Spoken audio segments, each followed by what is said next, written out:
What's going on, guys? Mike Tierney here from Princess Auto. Welcome to Tech Tips with Mike T. We're talking about RV setup and tear down. So when it comes to RVing, you're going to come to your, the site that you're going to. Basically, whether it's an RV park where they have, specific sites.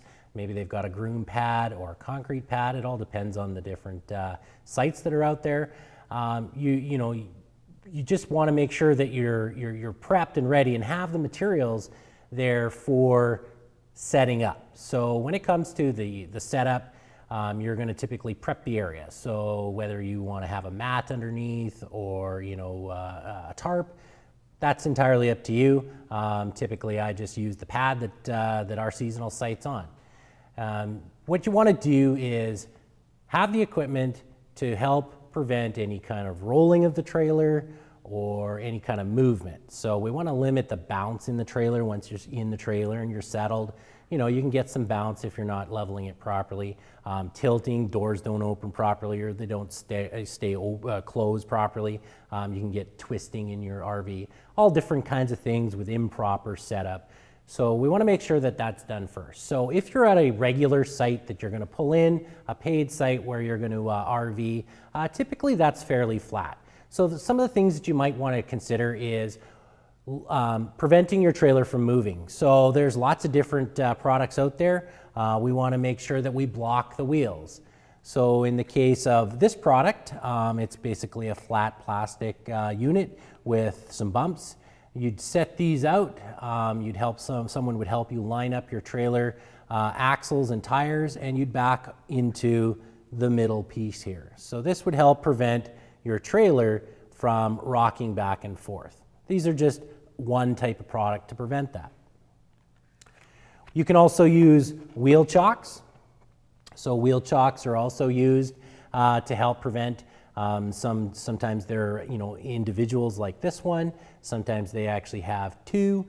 Some of them actually may have a tensioner, so you can actually put it in between two trailer axles, and it just pushes pressure onto the wheels to help prevent movement.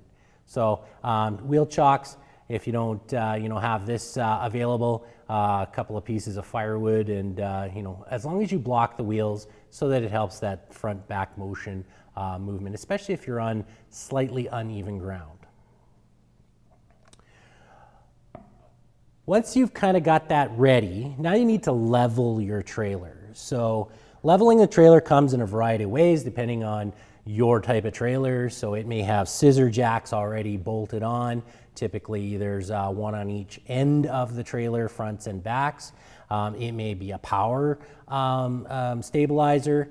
All depends on your model of trailer, but definitely the most low-cost way are leveling jacks in a scissor form, like the one in front of me.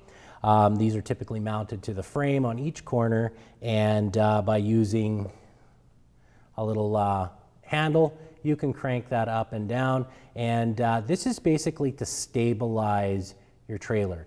You don't want to use these to level it out.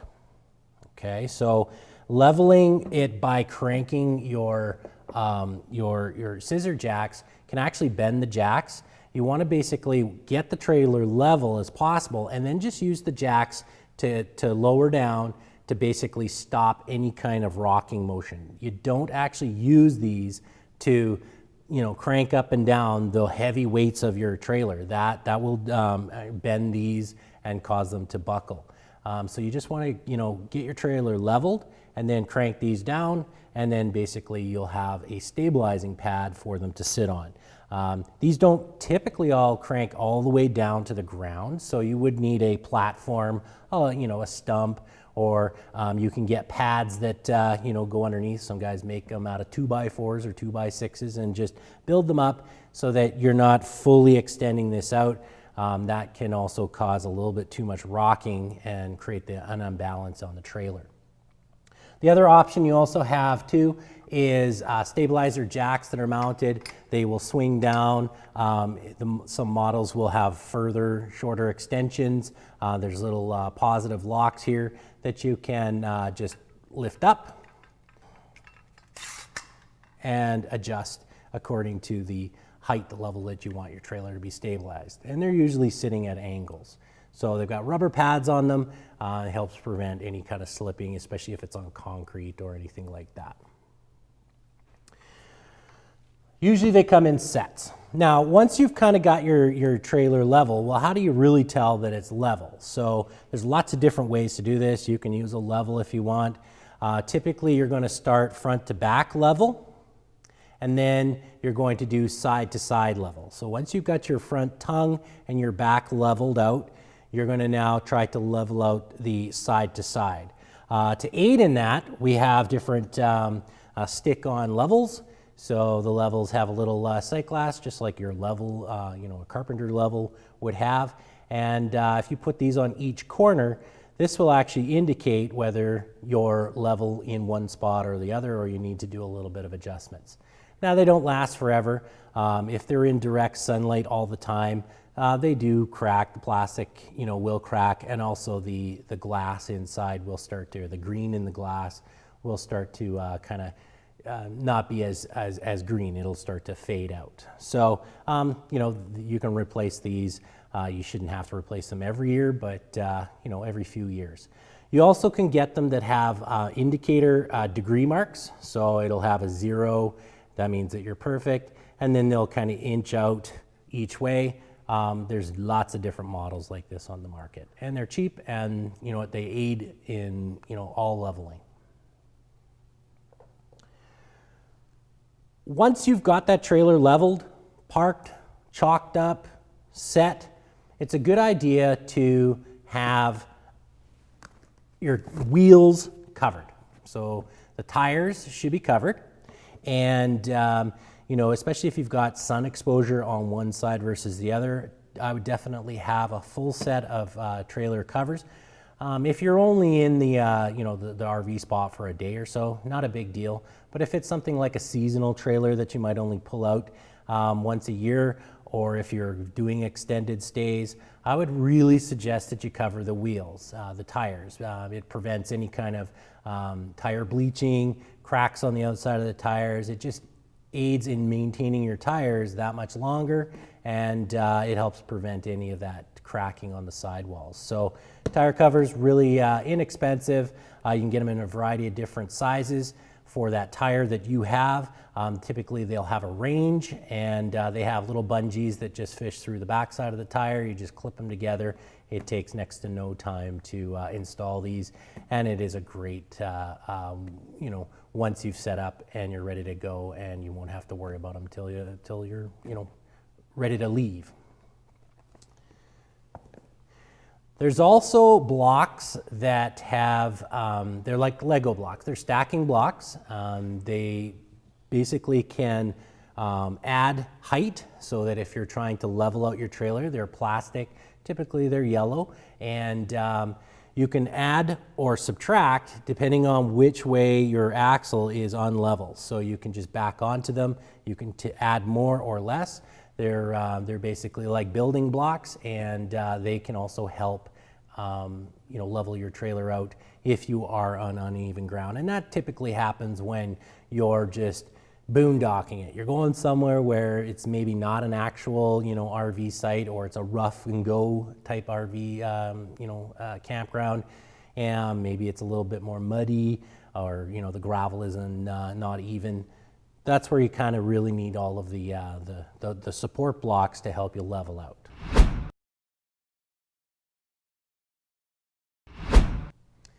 Next, we're going to talk about venting. So most trailers will have 1, 2, 3, 4, depending on the size of your trailer, different vents.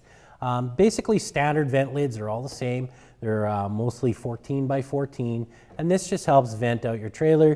Whether you're, typically when you're, stationary, you're obviously not going to travel with the vents up. The wind can, obviously tear these apart. They do wear out over time. The sun is directly beaming on these vent lids. They basically get really brittle, and they do crack. Now, if they crack, now your inside of your trailer is exposed through the venting screen, and you can start to get possibly moisture, bugs, whatever it is that's coming down from the top of the trailer into your RV. So you want to make sure that your vent lids are in good working shape, they're not cracked. As they start to wear, even just the wind, the hail obviously can have a major issue on these plastic components. So you want to just inspect your lids at least 1 or 2 times a year. You just have to get up on the roof of your trailer. Sometimes you have a built-in ladder, or you'll just have to be careful and use a ladder to get up on the trailer. And inspect the lids. Make sure that there's no cracks through. Here's where quite often they'll crack. They can crack along where the mounting bracket would be, because that's more secure than the rest of it, and if they flap. Basically on the inside of the vent lid, you're going to have a bracket. And depending on your model of trailer or model of vent lid, so the supplier of that vent lid, they come in different designs on the bracket. They're all basically 14 by 14, but the bracket itself may have slightly different mounting options. So make sure that when you're going to purchase a vent lid or a replacement lid, you kind of either have the old one that you've taken a picture of or brought in, so that you can actually see what the bracket looks like and if that's actually going to work for you. Typically, when you're installing these, you've got to take the housing from the inside of the trailer. There's a few screws. You have to remove that. You have to remove the wind mechanism, and then you got to get back up on the trailer and then remove the lid, and then feed the new lid in the slide, and then you typically have to crimp down these ends. And what that'll do is lock that in place so it doesn't slide off the track. Then you're going to have to insert your wind on the metal slide, and then reinstall the bezel from inside your trailer. So it only takes maybe 10-15 minutes, as long as you've got the tools to do it, and you've got a lid which will last quite a long time depending on the environment you are putting your RV through. Now, you don't obviously want to travel with the vents up, and sometimes we want to air out our RV, when it's really hot out, it could be humid. We do want to have the RV maybe, some fresh air coming in. Now, to travel with these up, they will just destroy themselves. You do have another option. It's an accessory that we do carry at Princess Auto. It's a vent lid cover. And basically it goes over top of your vent lid on the RV. The beauty about these is, if this is the front of our trailer this way, air is going to pass over. We can actually have the lid up and vent while we're traveling.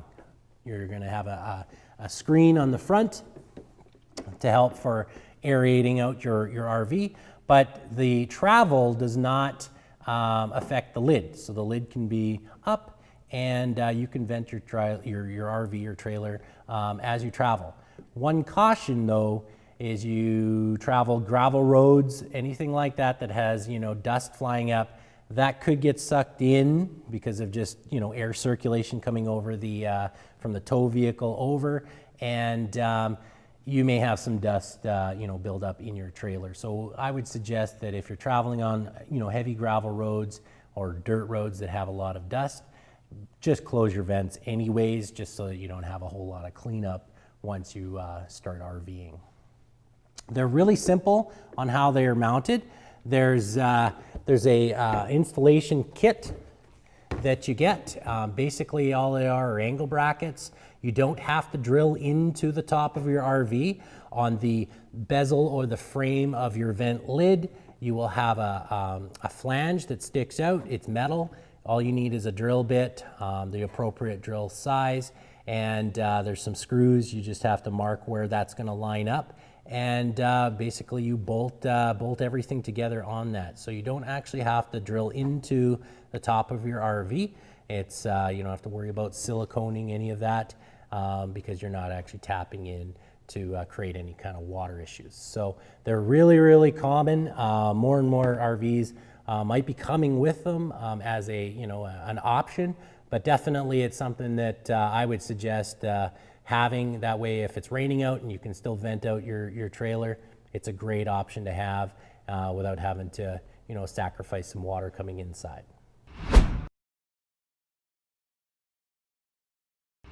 Next, we're going to talk about maintenance and products that you may need to replace throughout owning your RV or the RV season. So first off, we're going to talk about some of the safety side of things. So safety is utmost.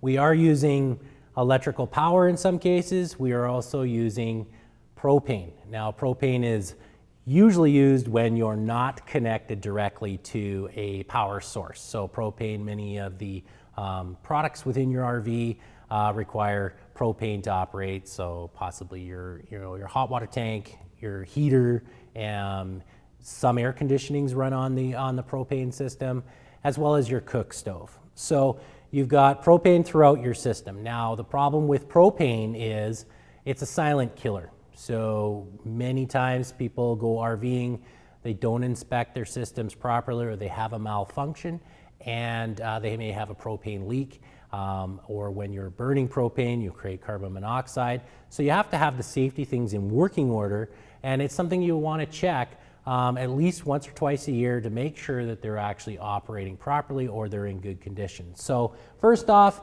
always have a good fire extinguisher handy. Now, your RV may have come with a fire extinguisher. Usually they're placed closest to the door or close to a kitchen area. Make sure that it's rated for RV use, kitchen use, for greases, that kind of stuff. And just check the dial on it. Just make sure that they are still rated for good. So there's an indicator on there. It will tell you no good or good, and usually there's a date stamp on them. So it's a great habit to get into, that at the beginning of the season, maybe at the end of the season, maybe you've left your fire extinguisher in and it freezes big time. Maybe just have a look at them, make sure that they are going to work when you need them, because RVs are not built, they're built with a lot of stuff that's flammable, and it wouldn't take very long to become in trouble if you're thinking your fire extinguisher is working and it's not. So fire extinguisher, super important. I have at least two, one in the bedroom that I keep, because if I'm sleeping and something happens while we're getting up, I want to be able to get out of the RV as much as possible, or as quickly as possible. To aid in the carbon monoxide side, or a fire alarm, I'd get a dual, basically a carbon monoxide and fire rated monitoring system. That way, you're covering both bases. Some are, rated for that 10-year mark. Some of them, plug in. Some of them are battery operated. Basically, you want to make sure that they're in good working order. Test them if they have a test system, and make sure that you have one. You should not be RVing unless you have a fire alarm or a carbon monoxide detector. And there's lots of different models out there that you can purchase for your RV. When it comes to getting into your stairs, so the stairs typically will roll out or pull out. Some are powered, some are manual. Sometimes they get a little slippery. There are usually non-slip pads on them, but over time those wear out. Or if you're in an area that has a lot of gravel or sand, you want to try to prevent a lot of that coming into the trailer. Great option is RV step rugs. So each kit has one rug in it. Basically, you can just put it over top of your step, fold it underneath. Some will just use a twist tie, some have a button mount. All depends on the type that you're looking at. But this is a great way to clean your feet off before you get into your trailer, whether you're bare feet and you're on metal, or whether you're bringing in gravel or sand. They can easily be vacuumed off or swept off. So I would suggest always having at least one. You don't have to have them on all stairs, but typically 2 or 3 stairs that get into your trailer. They're a great option to maintain less dirt in your trailer. Other products that you may need to replace, we have locks. So lots of RVs have different locks. Maybe you've lost the keys, broken the keys. It just depends on how rough or how tough your components are on your trailer. We carry lots of different applications to replace locks. So some have just a twist or a one-arm lock. Some of them have kind of a dual they'll be keyed, and you know, it's important to lock up your cubbies.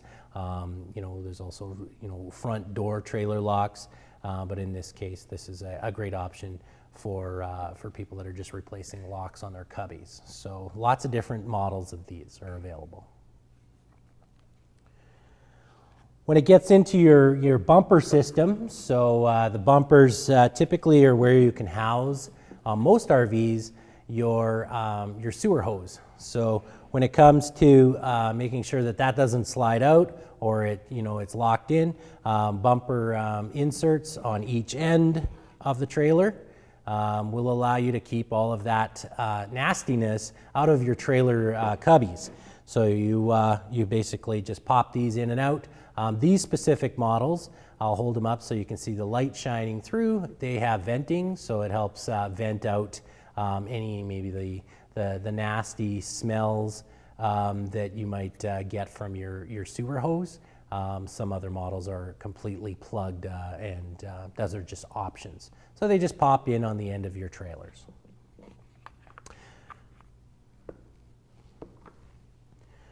When it comes to your awning maintenance, so not all RVs have awnings. Some have powered awnings, some have manual rollout awnings. Awnings are great for the shade, keeping the rain off if you're wanting to still sit outside. But being exposed to the environments, most of them are a vinyl with a webbing, cotton or polyester webbing. The vinyl does start to degrade over time. It may start to get a little bit of mold because they are rolled up. There are cleaners, so it helps remove dirt. It helps remove the mold that can start to form by washing. You can add it to a power washer if you wanted to, obviously on low pressure. If you have a wand that you can scrub down with, this is a great material, and it helps prevent the molding from forming. Doing this 2 or 3 times, depending on where you are. If you're in the desert, well, that you might not get the amount of moisture that if you are in a fairly humid area or moist area. So cleaning the awning, is a major maintenance, that you need to do once or twice a year, just to prevent, degradation of your awning, because they are not cheap to replace. You can also get add-ons to the awning itself. In this case, this is an RV gutter extension. So these are mounted to the solid end of your gutter, and basically it's got kind of sheds the water away from coming straight down, dripping straight down. So it helps remove water away from the awning. So again, another great option to have if you want to trick out your awning. Now, as your awning and your RV gets a little older, wind is a big factor. If you're not careful, the awning can tear. Age also starts to wear out the awning. We do have awning tape. So basically, it's repair tape that reinforces any maybe stitching that's coming loose. Maybe you've got a side that's rubbed on, maybe a tree had kind of rubbed on the side of it to help prevent any further tear or degradation of the awning material itself. We do carry the tape that you can, temporarily, it's not an end-all to be-all, but it will help you prolong that life a little bit more before you may need to replace the awning itself. Other maintenance that can be done, whether it's throughout the year or throughout the season, or before you pull the RV out for the first time, or when you're storing it, we've got a couple of other products. This is a black streak remover. So basically, it comes in a spray form. Sometimes RVs, depending on the build of the RV, whether you've got a fiberglass shell or an aluminum sided type shell, crevices and cracks under windows, little black stains tend to form. And that's basically like, the beginning stages of mold or excess dirt dripping down. Basically, black stain remover works really well. You can spray that down. It basically removes that pretty much without any heavy scrubbing. and it's pretty non-abrasive to the materials that you're going to be adding it to. So black stain remover, it's great for general maintenance on your outside of your RV. You can change the on-off with the spray, and it's a great product to use. Lastly, we're going to talk about the slide out. Now, what is a slide out? Well, if you don't have an RV that doesn't have a slide out, you really may not need this product. But if you have a slide out that comes out from the RV to extend your room, so some RVs have one, some have three, up to four. It all depends on the size of your trailer. And the slide out has mechanisms underneath that come in a few different forms. You may have a hydraulic slide out, you may have a hand crank slide out, and you may have a power slide out. They usually use a power slide out usually uses a rack and pinion, so it has a gear that it mates to an electric motor that underneath your trailer will have a gear that will move out as you extend your slide out. Now, because that's all underneath your trailer, you want to make sure that you lubricate that frequently. If you are traveling all the time, if you're in a seasonal application where you're only doing it once or twice, maybe a year, you can do this at the beginning of the year and then maybe at the end of the year when you're storing it. But this is basically a silicone lube that you can get underneath your trailer, spray the gearing, spray the mechanisms. It'll prevent debris binding. It's a great product. And I would always suggest having a can of this. It'll make your slide out a lot easier and retract it. Road debris can cause all kinds of little stones inside the gearing, and this will help flush that out and also lubricate that system. So slide out's really good spray for that. So this is a silicone base.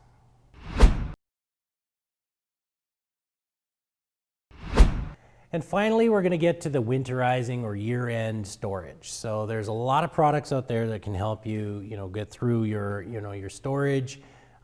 Depending on your location, winters come, fairly early here where we are, and we want to make sure that we winterize our RVs properly so that we don't have any issues come throughout the winter as well as into the spring for the spring setup. So first product I'll kind of go through is the basically the quick connect blowout plug. So what this does is it attaches to a air compressor. So you can attach a quick coupler to the one end of the fitting, and you'll thread this into your typically your water system.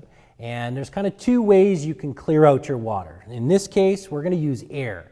Where you have to be careful of is your air pressure. So if your compressor is set at 90 or higher in PSI, you could run into some issues by blowing your water lines because they're not typically designed to handle that high pressure. So you need to have a regulator on your compressor, bring down that pressure to 20, 30 PSI at the most, and connect your air line, blow out the water out of all of your systems. So that's one way to clear out your water.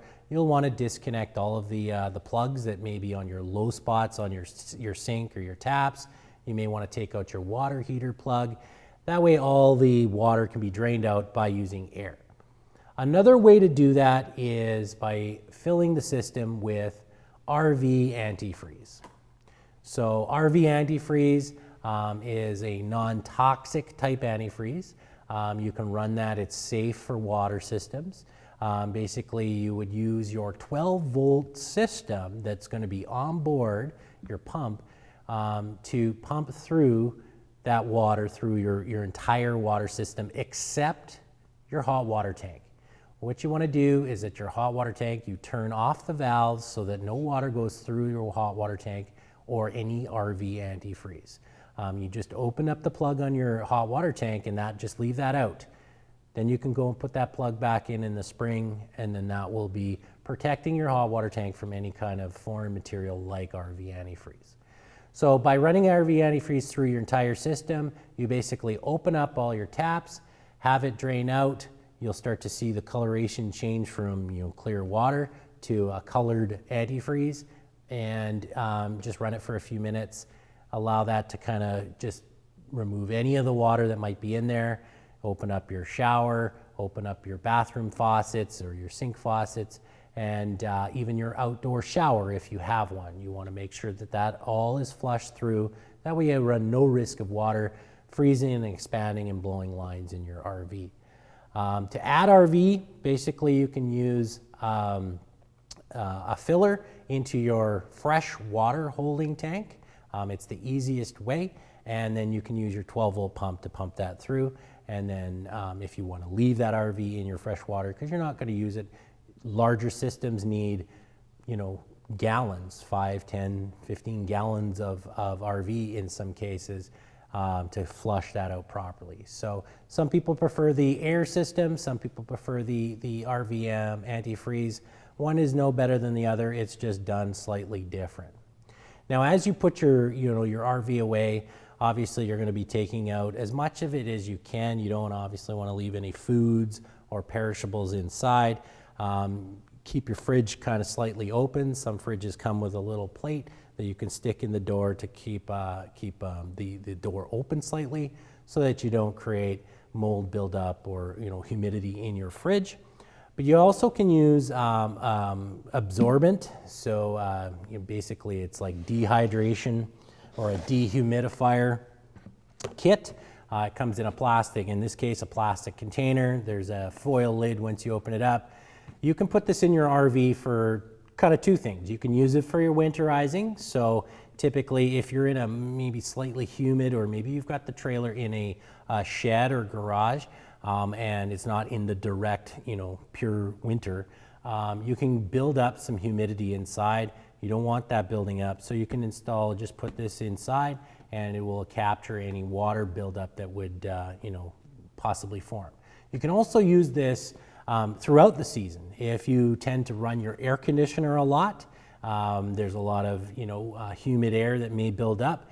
This is a great kit to have throughout the season, but definitely if you want to prevent any kind of moisture buildup or help reduce the amount of moisture buildup in your storaging, winterizing, maintenance-free kind of stuff, you want one of these. They're a great tool, and basically it's plastic, so you can just dump it out and replace as needed.